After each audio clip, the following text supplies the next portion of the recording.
জান্নাতীদের নজর কোন দিকে চলে যাবে? জাহান্নামীদের দিকে নজরটা চলে যাবে। আনিল মুজরিমিন, এই পাপিষ্ঠগুলো কারা? এরা জাহান্নামে গেল কেন? আরে ওরা তো হাতিতমারি বাজারে আমরা একসাথে ব্যবসা বাণিজ্য করতাম, এক মসজিদেই সালাত আদায় করতাম, অথবা এক মসজিদে দেখাশোনা হইতো, এক ঈদগাহে সালাত পড়তাম। তারপরে ওরা জাহান্নামে কেন আসলো? চলো এদেরকে জিজ্ঞাসা করি।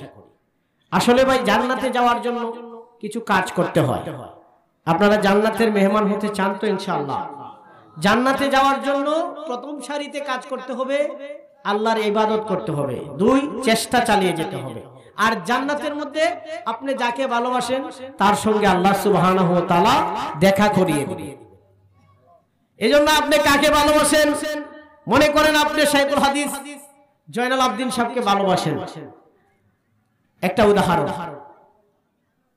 যে আল্লাহ এই শাইখুল হাদিস সাহেবের সাথে আমাকে জান্নাতে দেখা করায় দিও। তখন দোয়া করতে হবে, আল্লাহ যদি তুমি আমাকে জান্নাত দান করো তাহলে তুমি শাইখুল হাদিস সাহেবকে আমার সাথে জান্নাতে দিও। তখন জান্নাতীরা একে অপরের সাথে মোলাকাত করবে। বুঝলেন? যদি জান্নাতে যেতে পারেন, বাম্পার, এমন বাম্পার হবে। হযরত নবী করিম সাল্লাল্লাহু আলাইহি ওয়াসাল্লাম একটি হাদিস বর্ণনা করেছেন, শেষ যে ব্যক্তিটা জান্নাতের ভিতরে ঢুকবে, জান্নাতে ঢুকবে, আল্লাহ বলবেন যাও তুমি জান্নাতে ঢুকো। সংক্ষেপ করে বলছি, জান্নাতে ঢুকবে, দেখে মানুষ আর মানুষ, মানুষ আর মানুষ, আবার ফিরে আসবে। আল্লাহ, জান্নাতে তো জায়গা নাই, সব দখল করে আছে এই লালমনিরহাটের মানুষ। একটা উদাহরণ। তখন আবার বের হয়ে আসবে, আল্লাহ বলবেন আবার যাও, আবার বের হয়ে আসবে, আবার যাও, আবার বের হয়ে আসবে, আল্লাহ বলবেন আবার যাও। এবার বলল, বান্দা জায়গা নাই, আমি যদি তোমাকে দুনিয়া পরিমাণ 10টা পৃথিবীর সমান একটা জান্নাত দান করি তাহলে কি তুমি খুশি হবে?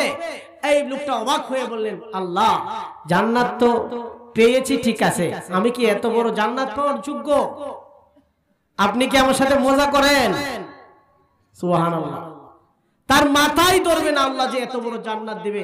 কিন্তু আল্লাহ সুবহানাহু ওয়া তাআলা বলেন, যাও তোমাকে আমি এই পৃথিবীর সমান 10টা পৃথিবীর সমান একটা জান্নাত তোমাকে দান করে দিলাম। তাহলে সেই জান্নাতে যাওয়ার জন্য আমাদের চেষ্টা থাকতে হবে, সর্বোচ্চ চেষ্টা। আল্লাহ পাকের খুশির জন্য যা করা লাগে সব করব। রাজি আছেন ইনশাআল্লাহ ভাই? তাহলে জান্নাতীরা কোথায় যাবে? তারা বলবে আনিল মুজরিমিন, এই পাপিষ্ঠগুলো জাহান্নামে কেন এসেছে? তখন তারা জাহান্নামীদেরকে জিজ্ঞাসা করবেন, মা সালাকাকুম ফি সাকার, তোমরা এই সাকার নামক জাহান্নামে কেন এসেছো? তোমাদের কি এই জাহান্নাম সম্পর্কে কেউ সতর্ক করতে আসে? কেন এসেছো তোমরা জাহান্নামে? একটু বলতে পারো? জাহান্নামীরা প্রথম যে শব্দটি বলবে, তারা বলবে ক্বালু লাম নাকু মিনাল মুসাল্লিন।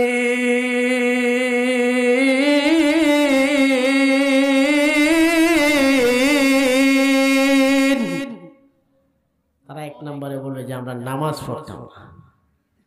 কি করতাম না ভাই? নামাজ পড়তাম না। যদি আমরা নামাজ না পড়ি, মুসলিম দাবি করেও কোথায় যাব ভাই? আল্লাহ হাবিব বিশ্বনবী মুহাম্মদুর রাসূলুল্লাহ সাল্লাল্লাহু আলাইহি ওয়াসাল্লাম বিদায় লগ্নে মুহাম্মদুর রাসূলুল্লাহ যখন পৃথিবী থেকে চলে যাবেন, যখন নবীজি মুহাম্মদুর রাসূলুল্লাহ বেহুশ হয়ে যান, হুশ ফিরে আসে, আবার তাকিয়ে দেখেন সাহাবায়ে কেরাম নামাজে আছে কিনা। আল্লাহর হাবিব বিশ্বনবী বলেন, আমার সাহাবীরা সালাত সালাত। ও লালমনিরহাটবাসী, নবীজি বিদায় লগ্নে বলার তো কথা ছিল, ও আমার আবু বকর, আমার সন্তানাদিদেরকে দেখে রেখো, তোমরা নিজে ভালো থেকো, তোমরা সবাই সুন্দরভাবে চলো। কিন্তু এই কথা না বলে নবীর সাহাবী বিশ্ব নবীর সাহাবীদেরকে বললেন, ও আমার সাহাবীরা সালাত সালাত, নামাজ ছেড়ে দিও না। পৃথিবীর মানুষ যদি নামাজ ছেড়ে দেয় আর দুনিয়ার কাফের মুশরিকের মধ্যে আর দুনিয়ার বেঈমানদের মধ্যে কোনো পার্থক্য থাকে না। নবীজি বলেছেন, মান তারাকা সালাতাম মুতাআম্মিদান ফাকাদ কাফারা। যেই ব্যক্তি ইচ্ছা করে এক ওয়াক্ত সালাত ছেড়ে দিল, এক ওয়াক্ত নামাজ ছেড়ে দিল, সে যেন কুফরি করলো। এখানে সালাত দেওয়ার কুফরি বড় মারাত্মক। শাইখুল হাদিস সাহেব বসা আছেন। অন্য অন্য কুফরির সাথে সালাতের কুফরিটা একটু গুরুত্বপূর্ণ। কেউ যদি সালাত ছাড়তেই থাকে তাহলে কুফরি করতে করতে একদিন অমুসলিম হয়ে যায়, কাফের হয়ে যায়। তাহলে সালাত আর মুমিনের মধ্যে পার্থক্যটা কি ভাই? কাফের আর মুমিনের মধ্যে পার্থক্য কি? নামাজ। আওয়াজ করে বলুন, কি? নামাজ। কাফেরেরা নামাজ পড়ে না, আমরা মুসলিমরা কি করি? এজন্য আমরা নামাজের ব্যাপারে খুব সতর্ক থাকবো। যদি আমরা নামাজ না পড়ি তাহলে আল্লাহ সুবহানাহু ওয়া তাআলা এই যে দেখেন জাহান্নামীরা বলছে যে আমরা জাহান্নামে এসেছি, কারণ হচ্ছে কি? আমরা জাহান্নামে এসেছি, এক নাম্বার কাজ হলো আমরা নামাজ পড়িনি। কি করিনি ভাই? নামাজ পড়িনি। তাহলে নামাজ না পড়লে কোথায় যেতে হবে? জাহান্নামে যেতে হবে। এই হলো এক নাম্বার সবক, এটা মনে রাখবেন। আর কোন মানুষ যদি নামাজ পড়ে, কোন মানুষ যদি আল্লাহর হুকুমগুলো, আল্লাহর 5 ওয়াক্ত হুকুম যদি সঠিকভাবে পালন করে, মহান আল্লাহ বলেন আমি তার জিম্মাদারি নিয়ে নে। আর যদি কোন মানুষ সালাত ছেড়ে দেয়, আল্লাহর এই মহান ইবাদত ছেড়ে দেয়, আল্লাহ রাব্বুল আলামিন বলেন আমি মহান আল্লাহ তার জিম্মাদারি ছেড়ে দে। ও আমার ভাইয়েরা, যেখানে সালাত নামাজ যদি পৃথিবীর কোন মানুষ ছেড়ে দেয় আর আল্লাহ যদি আপনার আমার দায়িত্ব ছেড়ে দেয়, পৃথিবীর এমন কোন মানুষ নেই যেই মানুষ আপনাকে আমাকে বিপদ থেকে তরাতে পারবে। ভাই? পৃথিবীতে কেউ আছে? যেখানে আল্লাহ বলেন আর-রহমানু আল্লামাল কুরআনা খালাকাল ইনসানা আল্লামাহুল বায়ান।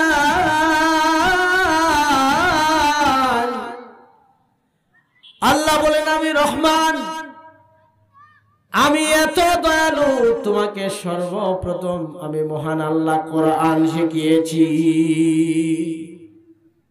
সর্বপ্রথম আল্লাহ ভাই কি শিখিয়েছেন? কোরআন। এই কোরআন এমন একটি গ্রন্থ যে কোরআন দিয়ে আমরা সম্মানিত হয়েছি। পৃথিবীর সব মানুষ সম্মানিত হয়েছে। যারা মুমিন মুত্তাকি তারাই পৃথিবীর শ্রেষ্ঠ মানুষ হয়েছে এই কোরআনের কাছে এসে। সাইয়েদনা উমর, তার দুয়ানার দাম ছিল না, যখনই কোরআনের কাছে এসেছে আল্লাহ রাব্বুল আলামিন পৃথিবীর শ্রেষ্ঠ মানুষ সাহাবীদের মধ্যে একজন বানিয়ে দিয়েছেন। এক কথায় বুঝেন, নাক নাই, মুখ নাই, চোখ নাই, যাই হোক চেহারা কালো, কুরসি বিশ্রী, হাত নাই, পা নাই, যদি আল্লাহর কোরআনের কাছে চলে আসে, ঈমানদার হয়, আল্লাহর পবিত্র পায়ে সিজদা দেয়, আল্লাহ বলেন এই মানুষটাই সবচেয়ে আমার কাছে সম্মানী। চিল্লায় বলেন সুবহানাল্লাহ। ভাইরা আমার, বেলাল রাদিয়াল্লাহু আনহুর কোন বংশ ভালো ছিল? ছিল নি ভাই? বংশ ভালো ছিল না, তার স্বাস্থ্যটা তেমন সুন্দর ছিল না, কিন্তু আল্লাহ রাব্বুল আলামিনের কাছে এত প্রিয় হয়েছেন।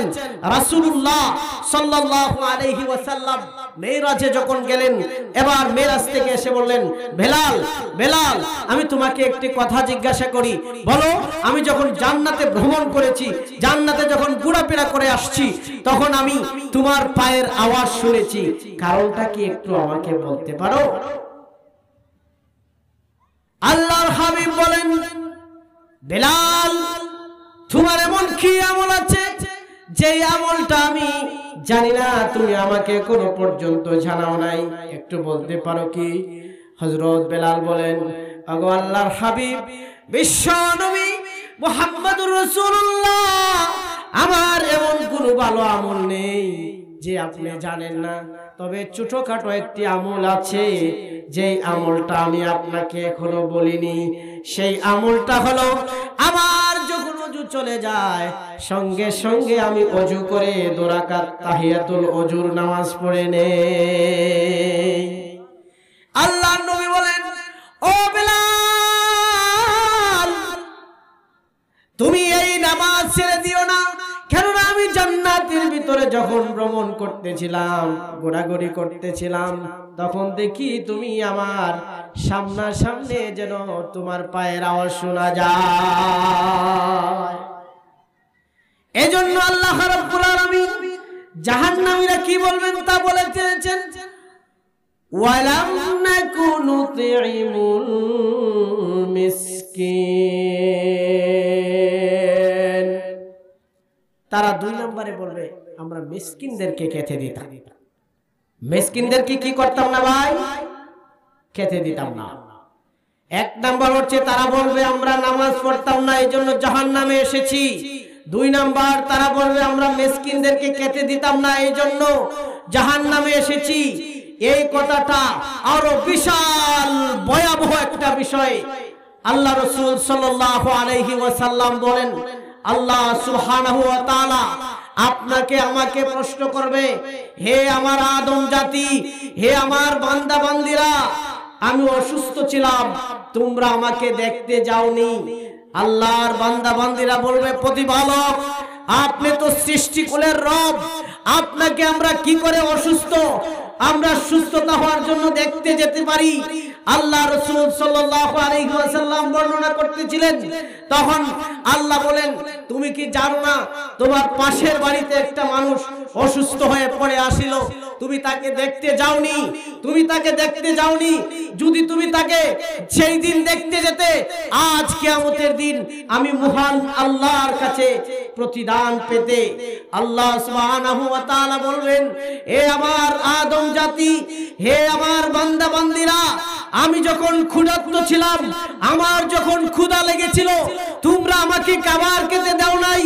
আল্লাহ সুবহানাহু ওয়া তাআলাকে সব মানুষ বলবেন, হে আল্লাহ আপনি তো সৃষ্টিকুলের রব, আপনাকে আমরা কিভাবে খাবার দিতে পারি? আপনি গোটা জাতিকে খাবার দেন, সব মাখলুকের খাবারের ব্যবস্থা আপনি করেন, কিন্তু আপনাকে আমরা কিভাবে খাবার দিতে পারি? আল্লাহ সুবহানাহু ওয়া তাআলা বলবেন, আমার কোন বান্দা বান্দি কি তোমার চোখের সামনে ছিল না যে তার 1 কেজি গোশত কিনে খাওয়ার মতো টাকা ছিল না, তার 1 কেজি ভালো পোলার চাল কিনে খাওয়ার মতো টাকা ছিল না? এমন কোন গরিব মানুষ কি তোমার পাশে ছিল না? তুমি যদি তাকে সেই দিন একটু এই গোশত কিনে দিতা, সেই দিন যদি গরিব মিসকিন হিসাবে তার পাশে দাঁড়াতে, তাহলে আজকে মহান আল্লাহ সুবহানাহু ওয়া তাআলার কাছ থেকে প্রতিদান নিয়ে যেতে। সেই দিন আল্লাহ রাব্বুল আলামিন বলবেন, আমি তো পিপাসক ছিলাম, কিন্তু তুমি আমাকে পিপাসু মিটানোর জন্য কাজ করনি।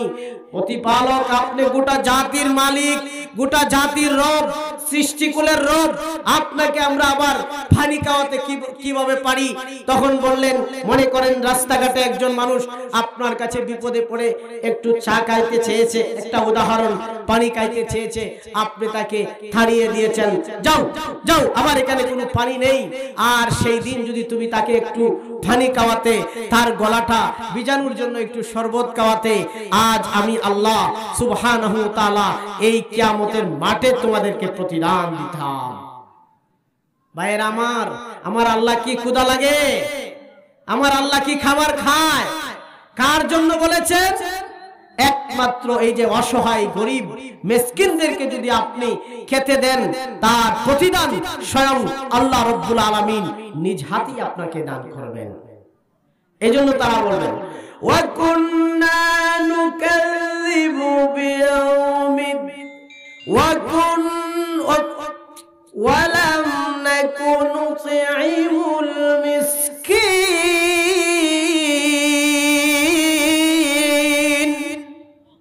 আমরা জাহান্নামে এসেছি, মিসকিনদেরকে খেতে দিতাম না। আরেকটি ছোট্ট ঘটনা বলি, মিসকিনদেরকে খাবার দিলে আল্লাহ রাব্বুল আলামিন কি করেন, কি প্রতিদান দেন, আমরা সেই বিষয়টা নিয়ে একটু কথা বলি। ইমাম, আপনারা সবাই হযরত আব্দুল্লাহ বিন মুবারক রাহিমাহুল্লাহর নাম সবাই শুনেছেন, আশাবাদী। তবে আব্দুল্লাহ ইবনে মুবারক রাহিমাহুল্লাহর নাম আলেমরা খুব ভালোভাবে জানেন। উনি বিশাল বড় একজন পণ্ডিত ছিলেন, ইসলামের একজন গবেষক ছিলেন। হযরত আব্দুল্লাহ বিন মুবারক রাহিমাহুল্লাহর একটি ছেলে, উনি একদিন একজনের বাড়িতে গেলেন, গিয়ে দেখে ওই বাড়িতে গোশত রান্না করেছে। তখন ওই আব্দুল্লাহ বিন মুবারক রাহিমাহুল্লাহর ছেলে তার বাড়িতে গেলেন, যাওয়ার পরে বারবার দাঁড়িয়ে আছে, বারবার ওনাকে তাড়িয়ে দিচ্ছে, আসে না, বারবার তাড়িয়ে দিচ্ছে, আসে না। আব্দুল্লাহ বিন মুবারক রাহিমাহুল্লাহর ছেলে যখন দাঁড়িয়ে আছে, আবার গার ধাক্কা দিয়ে যখন বের করে দিয়েছে, আব্দুল্লাহ বিন মুবারক রাহিমাহুল্লাহর ছেলে কান্না করতে করতে তার বাবা হযরত আব্দুল্লাহ বিন মুবারক রাহিমাহুল্লাহর কাছে আসলেন। এসে বললেন, বাবা, ওই বাড়িতে আমি গিয়েছিলাম, ওরা গোশত রান্না করেছে, আমাকে খেতে দিল না, আমাকে গার ধাক্কা দিয়ে বের করে দিয়েছে। আব্দুল্লাহ বিন মুবারক রাহিমাহুল্লাহ গেলেন, গিয়া বললেন, ওই ভাই বাড়িতে আছো? এই ভাই বাড়িতে আছো? যখন তার দরজায় গিয়ে সালাম দিলেন, বললেন যে ঠিক আছে আসি। এখন অবাক হয়ে গেলেন, কিরে এই লালমনিরহাটের এমপি সাহেব অমুকের বাসায় কেন? তৎকালীন যুগের আব্দুল্লাহ বিন মুবারক রাহিমাহুল্লাহ ছিলেন ওই এলাকার বড় একজন মাপের আলেম, বিশাল একজন সূর্য সন্তান ছিলেন সেই যুগে। ওই গরিব মানুষটি অবাক হয়ে বলল, আব্দুল্লাহ বিন মুবারক রাহিমাহুল্লাহ কেন আমার দরজার সামনে এসে বললেন, হুজুর কি জন্য এসেছেন? আব্দুল্লাহ বিন মুবারক রাহিমাহুল্লাহ বললেন, তোমরা কি, আমার ছেলে কি তোমাদের বাড়িতে এসেছিল? তোমাদের কাছে কি গোশত রান্না করেছো? তোমাদেরকে কি আমার ছেলে খাবার চেয়েছিল? তিনি বললেন, জি। ওগো আল্লাহর বান্দা, আমরা তো, আপনারা ধনী মানুষ, আপনারা দান সাদাকা এবং এই খুব নিচের জিনিস আপনারা খান না। আমরা আজকে 3 দিন যাবত উপবাস, আমরা কিছু খেতে পারিনি। আমরা একদিন কাজের সন্ধানে বের হয়েছিলাম, কাজ পাইনি। তাহলে আমরা এক জায়গায় দেখেছি একটি মরা গরু পড়ে আছে, আমরা চামড়া ছিলে কিছু গোশত নিয়ে এসেছি, এসে আমরা ওইগুলা পাক করে খাওয়া শুরু করব। এই মুহূর্তেই আপনার ছেলে এসে চেয়েছে, আমরা এই ধরনের মাল আপনার সন্তানকে দিতে পারি না, এই জন্য বাড়ি থেকে বের করে দিয়েছি।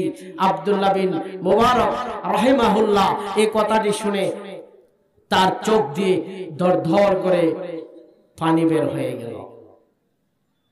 আব্দুল্লাহ বিন মুবারক বলেন, আপনি আমার পাশে থাকেন, আর আপনি এইভাবে অসহায় মরা গরুর গোশত খান, আর আমি খোঁজ খবর নিতে পারলাম না। আমি কত বড় হতভাগা।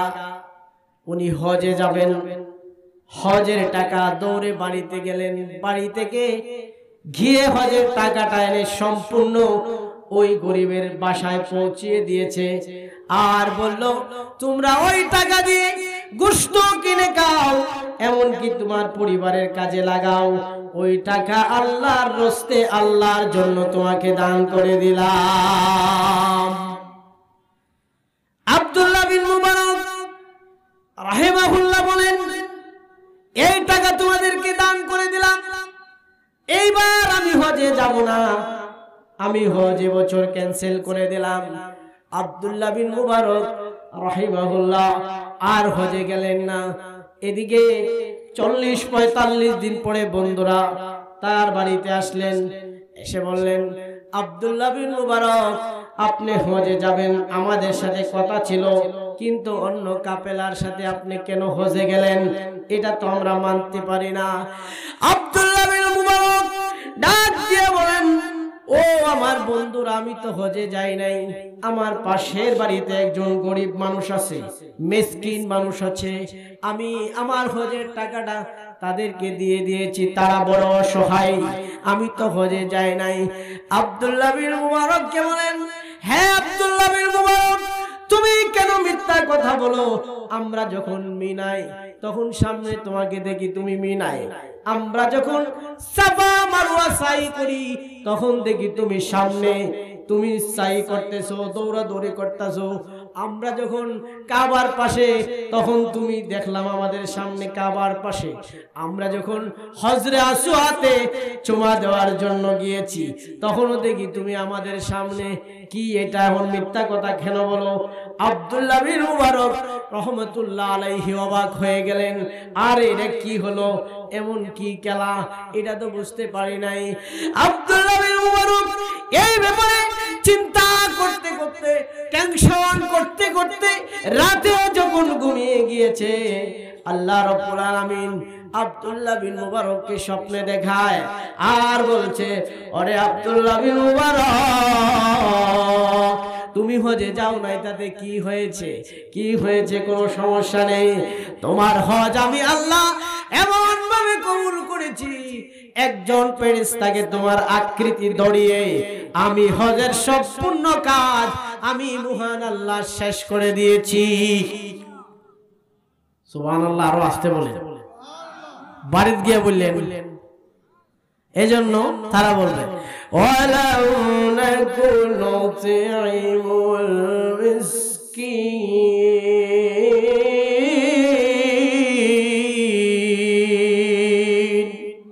আমরা মিসকিনদেরকে খাবার দিতাম না, এজন্য জাহান্নামে এসেছি। কি বলেন ভাই?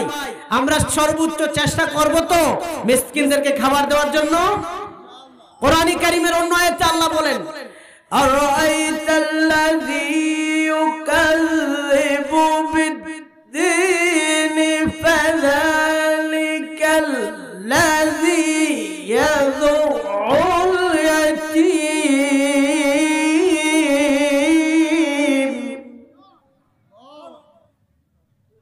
ওয়ালা ইয়াহুদ্দু আলা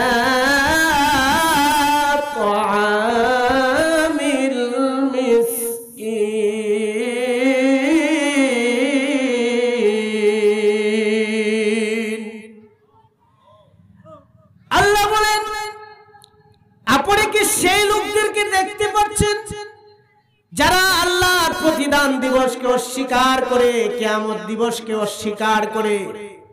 এরা কারা? এরা এতিমদেরকে খাবার দেয় না, এতিমদেরকে গার ধাক্কা দিয়ে বের করে দেয়। এরা হচ্ছে তারা, এরা মিসকিনদেরকে খাবার দেয় না, এরা মিসকিনদেরকে খাবার দেওয়ার জন্য উৎসাহিতও করে না। মনে করেন আমার মিসকিনদেরকে খাওয়ানোর তৌফিক নাই। যারা আমার পরিচিত বন্ধু বান্ধব বড় পয়সাওয়ালা, আমি কি একটু বলে দিতে পারি না, ভাই এতিম মিসকিন পাইলে, গরিব পাইলে একটু পাশে দাঁড়ায়েন? আমি কই না, হালাই গরিব আছে হালাই তাও। কথা কোন ঠিক কিনা? এই হিংসা আমাদের মধ্যে আছে না নাই? এই জন্য ভাই আমরা শত চেষ্টা করেও যতটুকুই পারি ইনশাআল্লাহ অসহায় গরিব মিসকিনের পাশে দাঁড়াবো।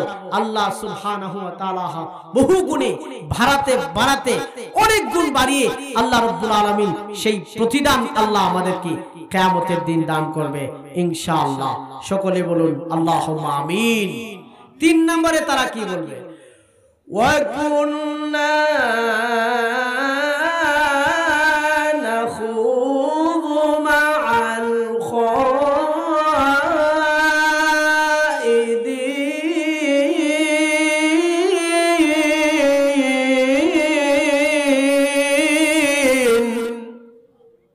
নম্বরে তারা বলবে আমরা সমালোচকদের অন্তর্গত ছিলাম, সমালোচনা করতাম।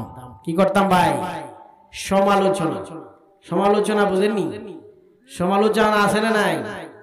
সবচেয়ে বেশি সমালোচনা, বিশেষ করে পর্দার আড়ালে আমার মা বোনরা আছে, মা বোনরা একটু বসলেই সমালোচনা। রাসূলুল্লাহ সাল্লাল্লাহু আলাইহি ওয়াসাল্লাম বলেন, আমি জাহান্নামে অধিকাংশ বেশি অংশ নারী দেখে এসেছি। সাহাবায়ে কেরাম জিজ্ঞাসা করলেন, ইয়া রাসূলুল্লাহ, জাহান্নামে নারীদেরকে কেন বেশি দেখে এসেছেন? রাসূলুল্লাহ সাল্লাল্লাহু আলাইহি ওয়াসাল্লাম বলেন, এদের কাজ হলো দুইটা। 1 নাম্বার, তারা মানুষদেরকে অভিশাপ দেয়। কি দেয়? অভিশাপ দেয়। কিছু হইলেই কয় আল্লাহ তোর উপরে টাড়া ফালা, গজব পালা, ধ্বংস করো। কথা বলেন ঠিক কিনা? 2 তুকসিরুনাল নানা, তারা অভিসম্পাদ করে। আর 2 নাম্বারটা হচ্ছে তারা স্বামী নাশকরি করে। স্বামীর নাশুকরি করে। কি করে ভাই? স্বামীর নাশুকরি করে। এই গত শুক্রবারে আমি ময়মনসিংহে একটা মাহফিলে গিয়েছিলাম। তখন আমি গাড়ি থেকে নেমে আপনার বাইপাস থেকে একটু ভিতরে যেতে হয়, 7-8 কিলো জায়গা মনে হয়। তো যাচ্ছিলাম, এই ডান দিকে আপনার পিছনে ছিল 3 জন মানুষ, আমার সাথে একটু ক্যামেরাম্যান ছিল একজন, উনি বসে মাঝখানে, আমি আবার বাম সাইডে, উনি ডান সাইডে। তো হঠাৎ করে চিনা নাই জানা নাই সমালোচনা শুরু করে দিয়েছে, হুজুর একটু দোয়া করে দিন তো, আমার স্বামী 3 বছর যাবত কবর নেয় না, আমার তো এই করে সেই করে সেই করে সেই করে। এই সমালোচনার মানুষ বাংলাদেশে আছে না নাই? আরো একটু আওয়াজ করে বলুন, আছে না নাই? 2 নাম্বার, কিছু মুনাফিক লোকেরা সবচেয়ে বেশি সমালোচনা করে ইমানদারদের, আল্লাহওয়ালাদের, যেমন জয়নাল আবদিন সাহেবের মতো বড় বড় আলেমদের কথা বলেন, ঠিক কিনা? এই সমালোচকটা এখনো আছে, কিয়ামত পর্যন্ত থাকবে। এখন যদি একজনে দাওয়াত দিয়েছে, মনে করেন যদি একটু জোরে যায়, ওয়াই রে আল্লাহ, চেয়ারম্যান সাহেবে দাওয়াত দিছে, আবু বকর সাহেবে দাওয়াত দিছে, এর লাগে খুব দৌড়ে যাইতেছে। আর যদি আসতে যায়, আয় রে পাগলাই কি খাওন খাইছে রে, লড়তে পারে না, ঠিক কিনা ভাই? এই জন্য আমরা সমালোচনা করব না, সমালোচনা করতে যাবই না। রাসূলুল্লাহ সাল্লাল্লাহু আলাইহি ওয়াসাল্লাম তার ফাতেমা, তার মেয়েকে বললেন, মা তুমি যদি কোনোদিন আমার আলীর ব্যাপারে সমালোচনা করো, আমার আলী যদি জায়েজ কোনো কারণে যদি তোমার প্রতি অসন্তুষ্ট থাকে, আর তুমি যদি এই অবস্থায় মারাও যাও, তবু আমি মুহাম্মাদুর রাসূলুল্লাহ, তুমি যদি মারা যাও তোমার জানাজায়ও আমি যাব। ভাই কি বলেন? আপনার মেয়ে, আমার মেয়ে এইভাবে যদি বাপের বাড়িতে এসে স্বামীর ব্যাপারে বদনাম করে, আপনারা শুনবেন না, সর্বোচ্চ চেষ্টা করবেন এটাকে বিটিয়ে দেওয়ার জন্য। না বাবা, দোষ তোমারও আছে। এই জন্য আমরা সমালোচনায় যাব না। সবচেয়ে বেশি হলো 4 দোকানে বসেই গল্প দেখবেন, আরে খালি মানুষের সমালোচনা, আছে না নাই? আসলে আমি নিজে পরিবর্তন হইতে পারতেছি না, তাহলে আমি অন্যের সমালোচনা কি করে করব? আল্লাহ আমাদেরকে সমালোচনা থেকে বেঁচে থাকার তৌফিক দান করুন। সকলে বলুন আমিন। এই সমালোচনার বিষয়ে আরো অনেক কথা আছে, লম্বা হয়ে যাবে, শেষ করে দিয়ে অল্প সময়ের মধ্যেই প্রধান অতিথি আসবে ইনশাআল্লাহ।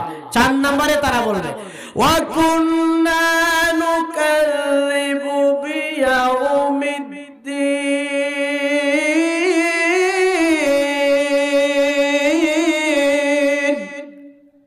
আমরা প্রতিদান দিবসকে, কিয়ামত দিবসকে অস্বীকার করেছি। যখন মোল্লারা গিয়া কইছে কিয়ামত দিন তো আছে গো, কিয়ামতের দিন কেউ তোমার কাজে লাগবে না, তখন আমরা মুখ ফিরায় চলে গেছি, কাআল্লাম ইয়াসমাহা কাআন্না ফি উযুনাইহি মাকারা। আমরা তখন কানে আঙ্গুল দিছি। রাজনীতি করতে পারি, বিএনপি রাজনীতি করতে পারি, জামাতের রাজনীতি করতে পারি, ইসলামী আন্দোলনের রাজনীতি করতে পারি, খেলাফতের রাজনীতি করতে পারি। যদি রাসূলুল্লাহকে কেউ গালি দেয়, আমরা সবাই রাজপথে নামবো, প্রয়োজনে জীবন দেব, প্রয়োজনে স্ত্রীকে বিধবা করব, সন্তানদেরকে বাপ হারা করব, মেয়েদেরকে বাপ হারা করব, নেতা নেত্রীকে ডিলেট করব, তবু রাসূলুল্লাহর ইজ্জতের জন্য পাশে দাঁড়াবো। এতে যদি রক্ত দিতে হয়, জীবন দিতে হয়, ওই লাল হবনের হাটবাসী কারা কারা প্রস্তুত রয়েছেন, সকলে আল্লাহকে হাত তুলে দেখান।